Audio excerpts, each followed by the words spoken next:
So what we are going to discuss today is fire safety in hospitals. देखिए, fire safety किसी भी organisation में, किसी भी बिल्डिंग में एक सबसे बड़ा फैक्टर होता है. किसी भी लॉन्ग राइज बिल्डिंग में fire safety is a very important thing. ठीक है, क्यों? क्योंकि जैसे कि अगर आग लग जाती है तो हाई राइज बिल्डिंग में से लोगों का इवैक्यूएट होना ही मुश्किल हो जाता है कि वो ऊपर से नीचे कैसे आए. और आग एक ऐसी चीज है जो कि बहुत ज्यादा डैमेज कॉज कर सकती है. क्या मुझे बता सकते हो आप लोग कि भी लोग आग से मरते हैं या किसी और रीजन की वजह से मरते हैं?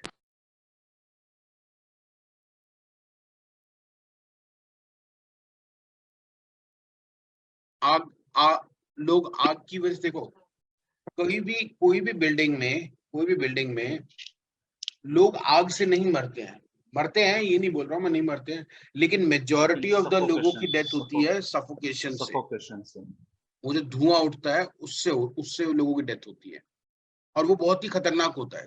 ठीक है, इसीलिए फायर सेफ्टी एक इम्पोर्टेंट चीज हो जाती है. फायर सेफ्टी बेसिकली अगर मैं आपको मोटा मोटा समझाऊं तो दो तरह से है. एक फायर डिटेक्शन सिस्टम, एक होता है फायर फाइटिंग सिस्टम. ठीक है, फायर डिटेक्शन सिस्टम मतलब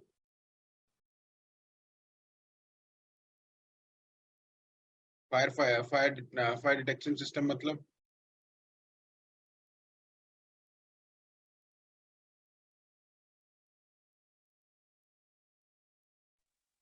नहीं पता सर. फायर डिटेक्शन सिस्टम कि फायर को मुझे डिटेक्ट करना है. ओके, फाइंड आउट करना. ठीक, हाँ, कि भाई कहीं पे फायर लगी हुई है, क्या स्टेटस है उसका, कैसे लगी है, पहले से पहले ही पता चल जाए. Fire detection system. तो हॉस्पिटल में मुझे बताया हॉस्पिटल में fire fighting system, fire detection system में क्या होता है.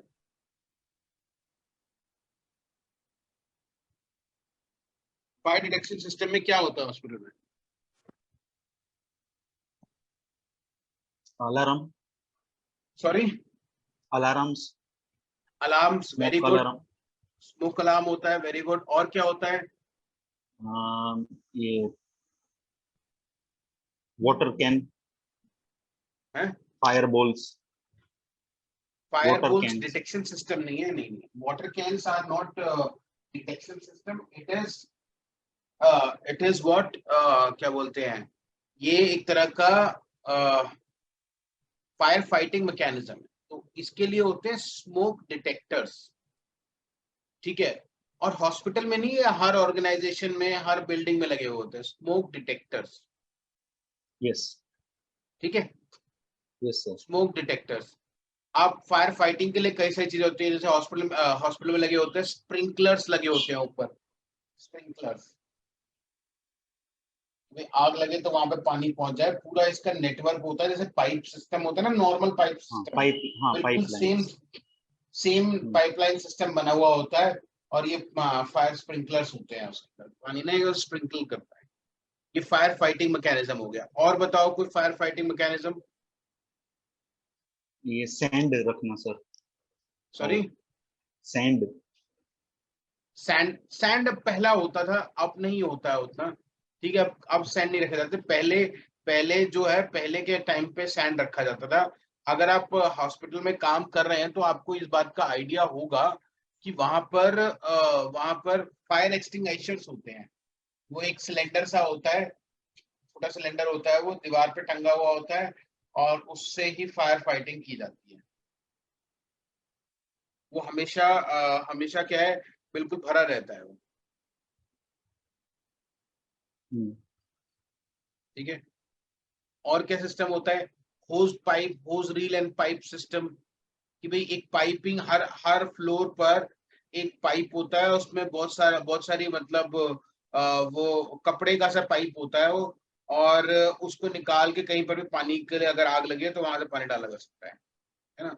तो ये फायर फाइटिंग मैकेनिज्म हो गया. फायर फाइटिंग का तरीका क्या होता है, रेस और पास। अगर जैसे मतलब ये इसका तरीका होता है रेस और पास, ठीक है, वो मैं बात करूंगा अभी रेस और पास क्या होता है, ठीक है। अब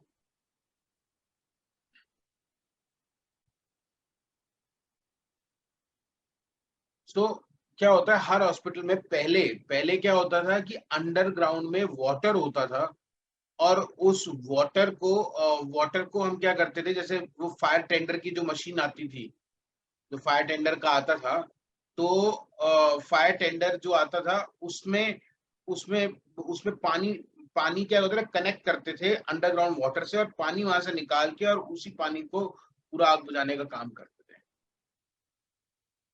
ठीक अच्छा है। सर।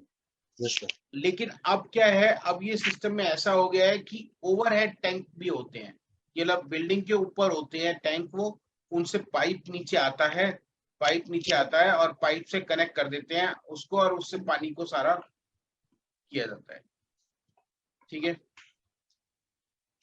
हम इससे पहले ये देखो, हमने थोड़ा मोटा मोटा बातें समझ ली है, ठीक है, कि एग्जैक्टली क्या होता है। पहले हम समझते हैं कि फायर क्या होता है। Okay sir. ये देखो, heat plus fuel plus oxygen is equal to fire. Oxygen होना चाहिए, फ्यूल होना चाहिए, हीट होनी चाहिए। मतलब अगर कोई चीज गर्म है, फ्यूल है वहां पे कुछ भी, जैसे कि आपका कागज के गत्ते हो गए, कागज हो गए, या फिर कोई केरोसिन हो गया, पेट्रोलियम हो गया, प्लस ऑक्सीजन, अगर ये तीनों चीज मिल जाएंगी तो फायर बन जाएगी। तीन तरह की फायर है, क्लास ए, बी और C. Class A fires involves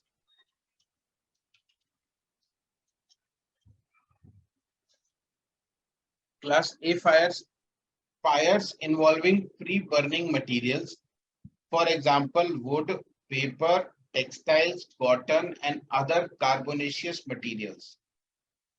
how to control, अगर ऐसी फायर्स को कैसे कंट्रोल करना है, तो मतलब ये क्लास ए फायर्स कैसे कंट्रोल करना है। एप्रोप्रिएट एक्सटिंग्विशर्स कॉमनली यूज क्या होता है, पानी होता है। अब अगर जैसे कोई इलेक्ट्रिसिटी से रिलेटेड आग लगी है, तो उसमें आप पानी थोड़ा ना डाल सकते हो ना, तो और करंट फैल जाएगा उसमें, तो और लोग मर जाएंगे, उल्टा उल्टा मर जाएंगे उसमें तो लोग और, ठीक है। तो पानी किस में डाल सकते हो, क्लास ए फायर में, ठीक है। Freely burning materials, for example wood, paper, textiles, cotton and other carbonaceous materials, ठीक है।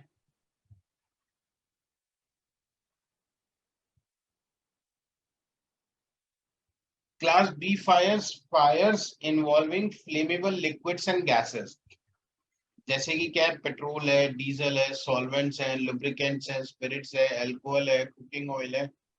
इनको कैसे कंट्रोल किया जाता है, इनमें एक बात सबसे इंपॉर्टेंट है कि पानी कभी भी यूज नहीं करना है, क्योंकि कोई फायदा नहीं है, ये पानी के ऊपर तैरने लगते हैं और वहां आग लग जाती है फिर, ठीक है। इसके लिए क्या है, फोम है, एबीसी ड्राई पाउडर है, मोनेक्स ड्राई पाउडर है, CO2 गैस एक्सटिंग्विशर्स है, एक्सटिंग्विशर्स विद येलो, ब्लू और ब्लैक लेवल्स। तो ये अलग अलग फायर्स के लिए अलग अलग एक्सटिंग्विशिंग मैकेनिज्म्स है। अगर कोई इलेक्ट्रिकल इक्विपमेंट में आग लगी है, computer and other electronic equipment used in the hospital, तो एबीसी पाउडर है, मोनेक्स ड्राई पाउडर है, extinguisher with blue and black label. इसमें भी पानी कभी भी यूज नहीं करना है, ये बात हम ऑलरेडी कर चुके हैं। ओके।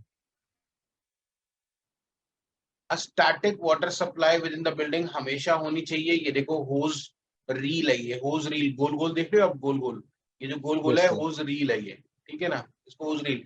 देखो रील, जैसे पहले जो रील हुआ करती थी, जो आपने मूवीज में देखी होंगी, जिनसे मूवीज चलती है, ठीक है, रील, उसको REEL बोलते हैं, रील, है ना। तो ये रील है, ये देखो उस तरह की रील है ये, जैसे कैमरा में वो जो नेगेटिव्स होते थे उसकी रील होती थी ना, बिल्कुल सेम उस तरह से ही बनी हुई है। इसी से इसका नाम आया रील, रील। और ये क्या है, ये इसका पाइप है, कनेक्शन पाइप है। तो ये हर फ्लोर पे होज होज रील्स होनी चाहिए, हर फ्लोर पे, ठीक है, ताकि क्या है, जिस भी फ्लोर पे आग लगी है वहां पे हम इसको कनेक्ट करें और पानी को बुझाने के लिए तरीके देख लें। ये होस कैबिनेट है, ये प्रॉपरली ग्लास्ड मतलब ग्लास डोर के अंदर होता है ये, ठीक है, इसे लॉक्ड होता है और इसे कोई भी ऐसा नहीं कि कोई भी खोल सकता हो इसको, और ये हमेशा एज इट इज रहता है। इसको रेगुलरली चेक करना पड़ता है, रेगुलरली इसके फायर मॉकड्रिल्स वगैरह सब कुछ होता है, ठीक है। So hose cabinets with glassed doors and strategically placed. There should be a wet riser serving 1,000 square meter.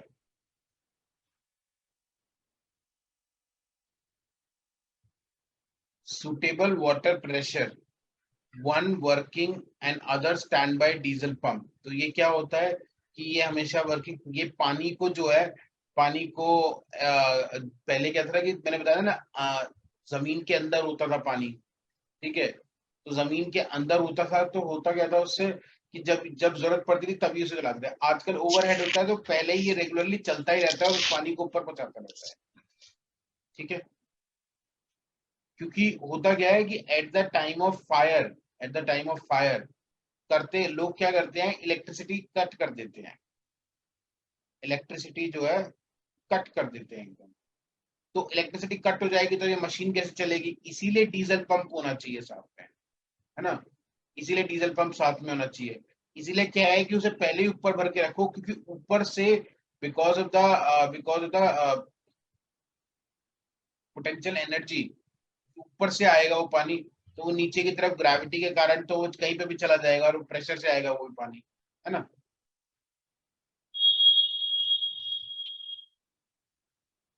ये हमारे हैं स्प्रिंकलर्स। अनमैन्ड एरिया जहां पे कि कोई आदमी नहीं होता वहां पे ये इस तरह के स्प्रिंकलर्स लगा देते, देखो अलग अलग जगह से पाइप्स आ रहे हैं यहाँ, है ना, और ये स्प्रिंकल कर देगा पानी को जो है, वो जो नीचे वाला एरिया है, या देखेंगे यहाँ से पानी जो है अलग अलग छोटी छोटी धाराओं में बहता है, ताकि क्या है, अगर छोटी मोटी छोटा मोटा कहीं से आग लग रही है तो वो उसको थोड़ा बुझाने का काम करे।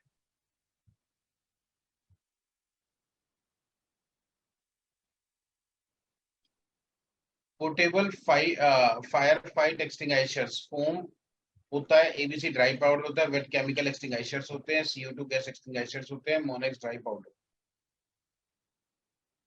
इसका आपको ये जानने की जरूरत नहीं है कि भैया इसका मैकेनिज्म क्या है, क्योंकि मैकेनिज्म बीइंग अ मैनेजमेंट हमारा उतना जानने का मतलब नहीं है।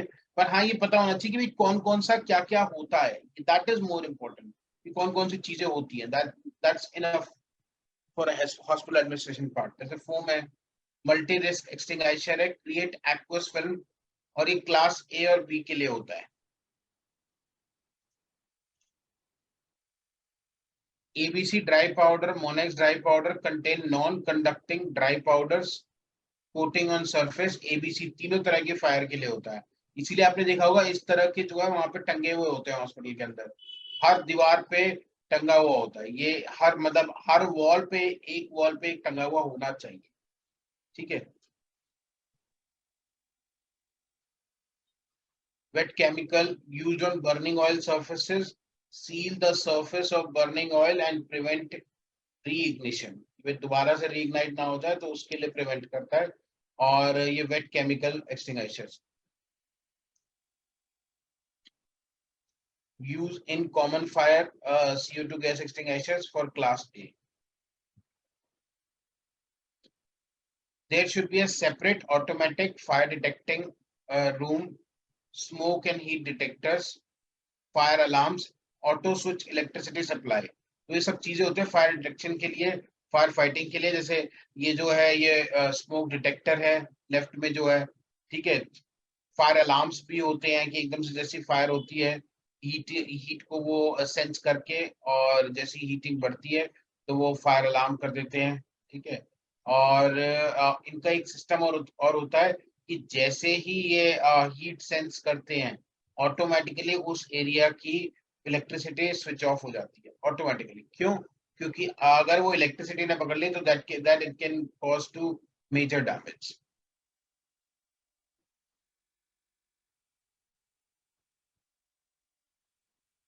ये automatic fire detection system. So you have to be very completely familiar with the hospital fire safety program. Her hospital में एक फायर सेफ्टी प्रोग्राम बनाया जाता है. उस फायर सेफ्टी प्रोग्राम को रेगुलरली प्रैक्टिस और मॉक ड्रिल करना पड़ता है. सबको पता होना चाहिए कि हमारे हॉस्पिटल का फायर सेफ्टी प्रोग्राम क्या है. जैसे मैं आपको एक इंफ्रास्ट्रक्चरल चीज बताता हूँ. हर हॉस्पिटल में हॉस्पिटल के चारों तरफ एक एरिया खाली छोड़ा जाता है. उसको बोलते हैं setback area. SETBACK, setback area, setbacks बोला जाता है उनको. ठीक है. तो ये सेटबैक्स जो होते हैं, इनका फंक्शन क्या होता है कि भाई कोई भी आदमी जो है मतलब फायर टेंडर जो है इजीली अंदर घुस सके. अब कई हॉस्पिटल्स ऐसे होते हैं जो अंदर ही अंदर खुले हुए होते हैं, आसपास दोनों साइड से बिल्डिंग्स होती हैं वहां पर. तो इस चक्कर में क्या होता है, उनका फायर जो फाइटिंग का मैकेनिज्म है वो ही नहीं पता. उनका जो सेटबैक्स है वो प्रॉपरली होते ही नहीं, और इन केस ऑफ फायर वो अंदर घुस ही नहीं पाते हैं. ठीक है. अब कई जगह जो होते हैं ये सेटबैक्स जो होते हैं, इन सेटबैक्स के लिए क्या होता है कि कोई तरीका ही नहीं होता है इसमें. मतलब क्या कि वो सेटबैक्स में लोग अपने पार्किंग कर लेते हैं. उन सेटबैक्स एरिया में लोग अपने खोखे खोल लेते हैं. कई जैसे गवर्नमेंट हॉस्पिटल मैंने देखा है, वहां पे खोखे खोले हुए हैं सेटबैक के एरिया में. तो इन केस अगर फायर की दिक्कत हो जाए तो एकदम से फायर टेंडर ही ना घुस पाए. ठीक है. Okay. Not to smoke in prohibited areas. Hospital is a no smoke zone and वहां पर स्मोक बिल्कुल भी नहीं करना चाहिए, और ये प्रोहिबिटेड होता है हॉस्पिटल में. तो ये रेगुलरली आपको हर जगह जो है हॉस्पिटल के अंदर अलग अलग जगह पे लगाना पड़ता है. पार्टिसिपेट इन और know the location and the operations of the fire alarm box. कहाँ कहाँ पे होता है उनका आपने देखा होगा. उनमें कई बार की सिस्टम भी होता है फायर के लिए. वो तोड़ के उसको उसको दबाते भी हैं. आपने देखा होगा कई जगह पे. बहुत सारे और भी अलार्म बॉक्सेस होते हैं. Participate in all fire drills and practice sessions. Regularly आपको फायर ड्रिल्स में पार्टिसिपेट करना है, और जितने प्रैक्टिस सेशंस होते हैं उनमें उनमें भी पार्टिसिपेट करना है रेगुलरली. ये चीज रेगुलर होनी चाहिए.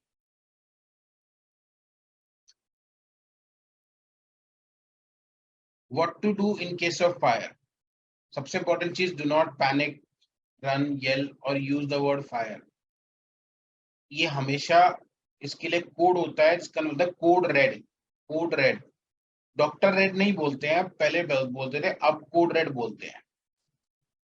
इवैक्यूएट, रिमूव और patients from the immediate danger of smoke and fire. जो भी इमीडिएट डेंजर में है उसको इवैक्यूएट करेंगे. If the fire is in the patients room, remove the patient and close the door behind you. ताकि क्या है, हम उसमें कंटेनमेंट ऑफ फायर कर रहे हैं कि हमने पेशेंट को निकाला और उसको दरवाजा बंद कर दिया ताकि फायर जो है बाहर ना आए. कंटेनमेंट ऑफ फायर हो गया बोलते हैं. ठीक है. और sound the fire alarm. Fire alarm को तुरंत बजा देना है. डायल द टेलीफोन ऑपरेटर, क्योंकि हर हॉस्पिटल में कोड रेड की टीम होती है. तो जैसे ही कोड रेड अनाउंस होता है वो सारे टीम जो है अपने अपने जो है वो चीज लेके पहुंच जाती है. क्या बोलता है, फायर फाइटिंग के लिए जो भी चीज होती है जैसे एक्सटिंग्विशर या जो भी है, उनको थोड़ा एक्सपर्टीज होती है कि फायर को कैसे रोकना है. Shut off ventilating fans. सारे वेंटिलेटिंग फैंस को शट ऑफ करना पड़ता है. Gas, electric power to the affected areas. Prevent smoke और fire gases from spreading to other floors. Avoid using elevators. Elevators को अवॉइड करना है, यूज करना है, क्योंकि ऐसे टाइम पर वहां पर भी आग लग सकती है, उनकी इलेक्ट्रिसिटी सप्लाई कम हो सकती है और आप वहां ट्रैप हो सकते हो पूरी तरह से. ठीक है. Inform the CEO. देखो, अगर किसी भी हॉस्पिटल में आग लगती है और सरकार जो जिस पर्सन को रिस्पॉन्सिबल हेल्ड करती है वो होता है CEO. CEO of the hospital को ये मतलब उसके लिए रिस्पॉन्सिबल होल्ड किया जाता है, क्योंकि he is the chief executive officer and he is supposed to take all the preventive measures so that fire could be averted. आपने उड़ीसा में एक हॉस्पिटल, सॉरी एक हॉस्पिटल है कलकत्ता में, एमरी, AMRI, 2011 में उस हॉस्पिटल के अंदर आग लग गई थी। ठीक है, तो जब इन्वेस्टिगेशंस हुई तो उसमें पता चला कि बहुत सारे रीजंस थे जो कि ऐसे थे जो कि नॉर्म्स को अबाइड नहीं किया हुआ था। तो उसमें उस हॉस्पिटल के CEO पर आगे बात चली थी, मतलब उस पे एक्शन होता है, मेडिकल सुपरिटेंडेंट पे, हॉस्पिटल के CEO पे, ओनर पे, इन सब पे। हमको एज अ प्रिवेंटिव तौर पे मैं आपको बता रहा हूँ कि हमको ये बातों का ध्यान रखना चाहिए कि भाई क्यों मतलब फायर की वल्नरेबल चीजें क्या है, जैसे कि कॉमन सेंस से बातें आती है। ठीक है, कि भाई जैसे फायर जो है कहाँ पर हो सकती है, जहां पर फायर मटेरियल कई सारा हो। अब कई बार क्या होता है हॉस्पिटल में जो दवाई होती है, दवाई के इतने सारे डब्बे आते हैं। ठीक है, अब वो सारे गत्ते के डब्बे होते हैं। 500 बेडेड हॉस्पिटल में ये डब्बे डेली के उसमें कम से कम 200 किलो इकट्ठे हो जाते हैं डब्बे, 100-200 किलो तो आराम से डब्बे इकट्ठे हो जाते हैं डेली के। अब अगर मैंने क्या करूं, इनको स्टोर करता रहूं, तो क्या होगा, ये सारे फ्लेमेबल मटेरियल है, ये सारा फ्लेमेबल मटेरियल है, और ये मटेरियल बहुत ज्यादा इशू क्रिएट कर सकता है। ठीक है, तो इससे आग भी लग सकती है और पूरे ऑर्गेनाइजेशन को खतरा भी हो सकता है। तो इसका इसका इसका मैकेनिज्म क्या है कि जैसे ही ये चीजें होती हैं, जैसे ही ये चीज इकट्ठी होती है, तो तुरंत जो है हॉस्पिटल से बाहर निकाल दिया जाए। मतलब हर डेली बेसिस पे इसको बाहर निकाला जाए, इसको इकट्ठा ना किया जाए। कई बार कुछ लोग सोचते हैं कि यार इसको कबाड़े में दे देंगे हम, कबाड़े में हमको अच्छा अच्छा रेट मिल जाएगा, तो इसलिए क्या है वो लोग क्या करते हैं, इसको इकट्ठा करना शुरू कर देते हैं कि भाई अच्छा, ज्यादा कबाड़ा एक साथ देंगे, ज्यादा गत्ते एक साथ देंगे, तो हमें ज्यादा पैसे मिलेंगे, कम देते तो कम मिलता है। तो कई बार लोग इसलिए इसको इकट्ठा करना शुरू कर देते हैं। ठीक है, कई जगह हॉस्पिटल में क्या होता है, ओपन हैंगिंग वायर्स होती हैं, वो बहुत बहुत ही गलत चीज है। ओपन हैंगिंग वायर्स होती हैं, उन्हें स्पार्किंग होके वो पूरा वो कर सकता है उसको। हॉस्पिटल में फायर रोकने का क्या तरीका है, रेगुलरली क्या है, जितने भी इलेक्ट्रिकल इक्विपमेंट्स, उन इलेक्ट्रिकल इक्विपमेंट्स को रेगुलरली चेक किया जाना चाहिए, और उनकी प्रिवेंटिव मेंटेनेंस होनी चाहिए हर एक इलेक्ट्रिकल। ठीक है, मैं आपके साथ में एक इंसिडेंट शेयर करना चाहूंगा जो कि मतलब हॉस्पिटल में जब मैं ड्यूटी पे था तब हुआ था। ठीक है, क्या हुआ, suddenly I received a call कि एक कोर्ट रेड हुआ है। तो मैं उस एरिया पे पहुंचा तो वहां पे धुआं था, बहुत ज्यादा धुआं था। ठीक है, तो बाकी और सभी पहुंच गए थे और उन्होंने अपने फायर एक्सटिंग्विशर लगा के आग बुझा दिया। ठीक है, चलो, अभी आग बुझ गया। अब होता है इसका पोस्टमार्टम एनालिसिस होता है इसका, कि भाई कि ऐसा हुआ क्यों।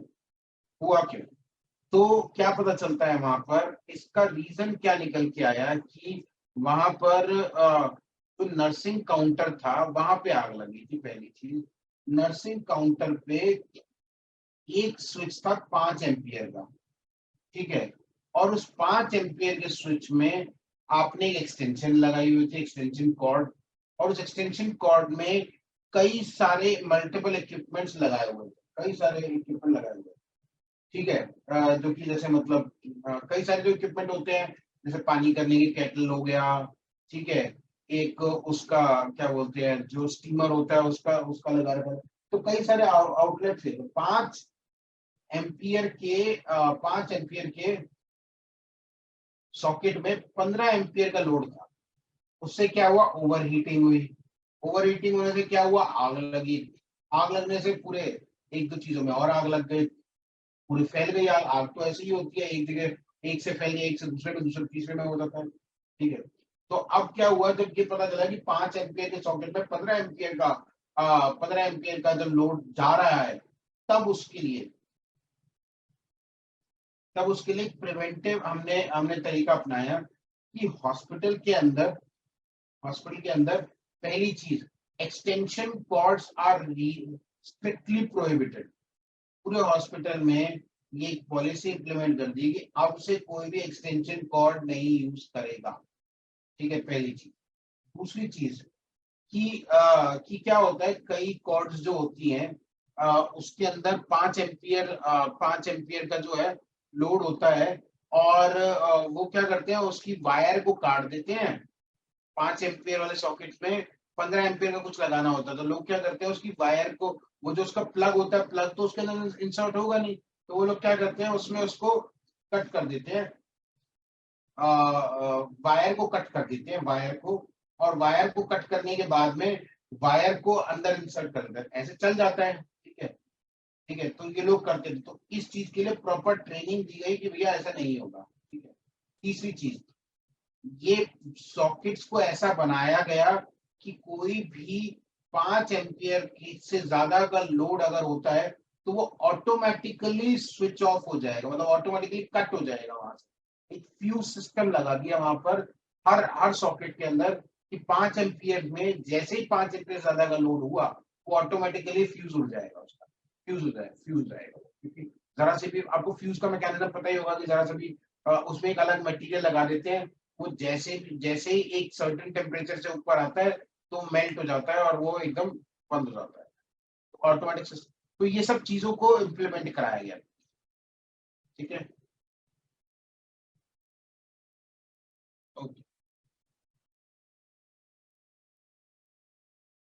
Eight the scene of the fire, seal the area of the fire, उस सारे एरिया को सील कर देना चाहिए। Close all windows and patients room doors, उन सबको क्लोज कर देना चाहिए। वेट ब्लैंकेट्स और टॉवल्स को डोर के, मतलब जैसे दरवाजा होता है, दरवाजे के नीचे का जो जगह होता है वहां पर जो भी है पानी, मतलब एक जो है वेट वेट टॉवल को लगा देना चाहिए। क्यों? क्योंकि क्या होता है कि वहां से जो धुआं होता है नीचे से आता रहता है और वो कमरे में इकट्ठा हो जाएगा। ठीक है, अगर वेट टॉवल होगा वहां पर तो उससे क्या होगा, वो वहीं पे ट्रैप हो जाएगा, धुआं अंदर नहीं आ पाएगा, धुआं अंदर नहीं आ पाएगा। ठीक है, और इसलिए बहुत इंपॉर्टेंट मैकेनिज्म होता है, जब भी आग लग रही होती है तो हमें ध्यान रखना है वहां पे वेट टॉवल हमको नीचे लगा देना चाहिए। When the fire department personnel arrive, they will be in the complete charge. वो अपने आप देखेंगे, आपको बहुत ज्यादा काम करने की जरूरत नहीं है जब वो लोग आ जाएंगे, बिकॉज वो एक्सपर्ट होते हैं इस चीज में। वो डेली डेली इसमें अपनी प्रैक्टिस करते हैं और डेली अलग अलग जगह जाके इसको कंट्रोल करते हैं। In case you are trapped, feel the door. अगर गर्म है तो उसको खोलना नहीं है। टॉवल, वेट टॉवल को बता दिया, उसको नीचे रहना है और जमीन जमीन पे रहना है, नीचे रहना है। ठीक है, ओपन द विंडो, सारी विंडोज खोल देनी चाहिए ताकि वेंटिलेशन बन सके। ठीक है, attract attention for the of fire fighters, वहां पे जाके आपको शाउट करना है कि I am here, I am here, ऐसे करके प्लीज हेल्प, हेल्प के लिए यू हैव टू, या फिर आप कुछ फेंक सकते हैं वहां से। ठीक है, ताकि लोगों को पता चल सके कि you are trapped there. Stay at the window for the rescue, window पे रहें ताकि क्या रेस्क्यू किया जा सकते हैं आपको आसानी से।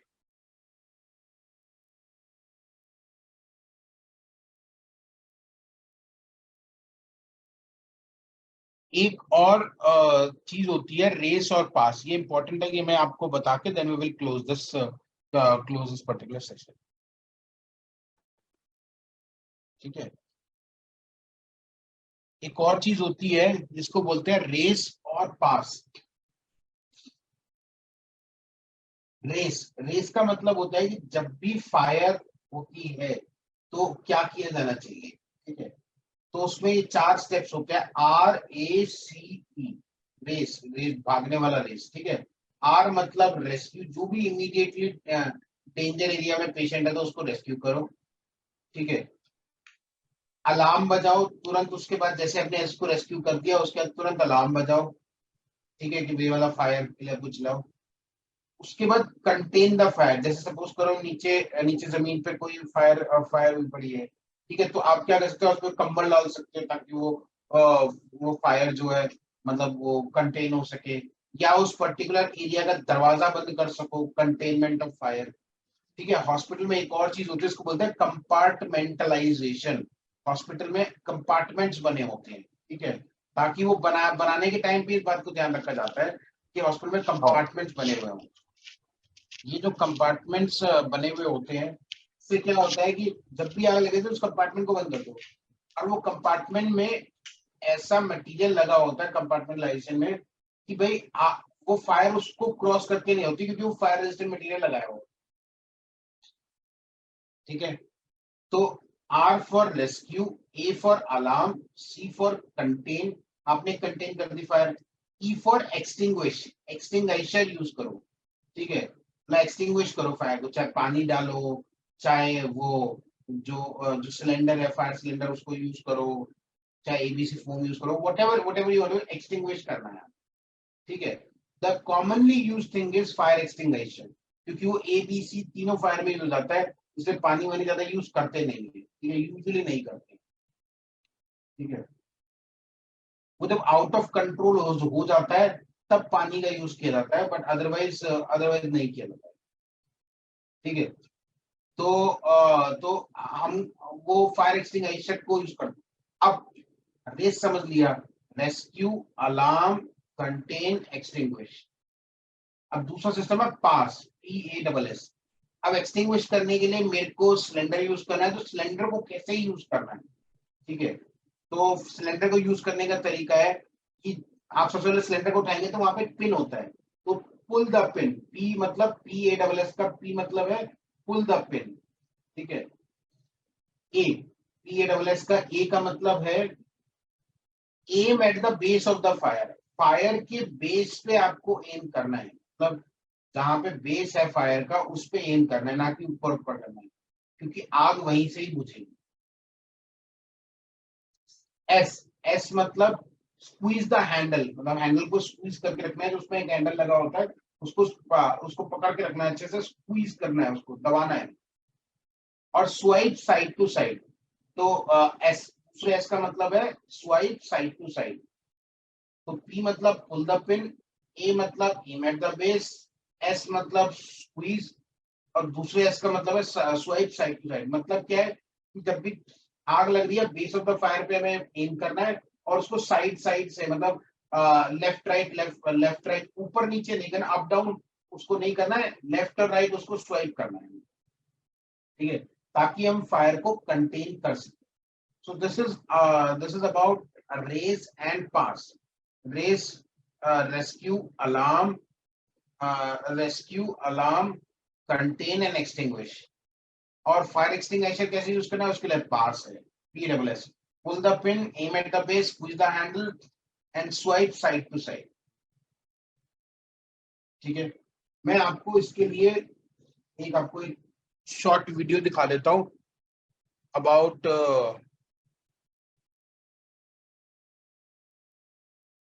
how to use extinguisher.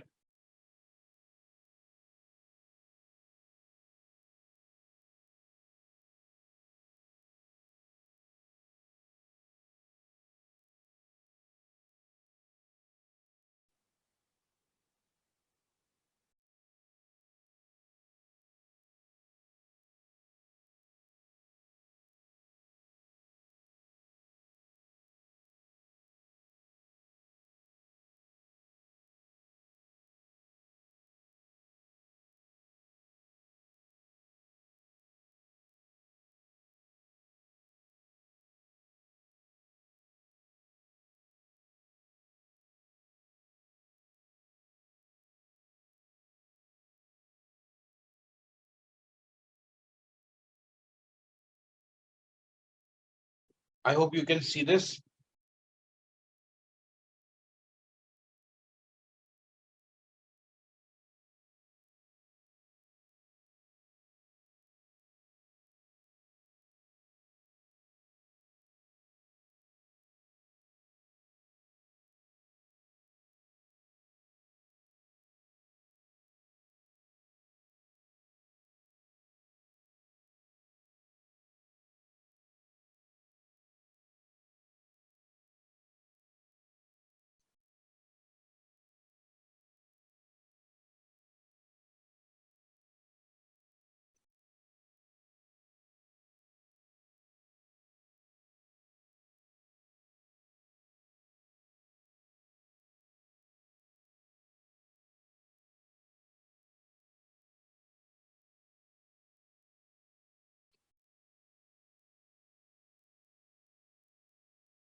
I hope आपको ये वाला लास्ट का हमारा सिस्टम जो है, हमने वीडियो जो देखा है कि how to use this extinguisher, इसका तरीका आपको समझ में आ गया हो.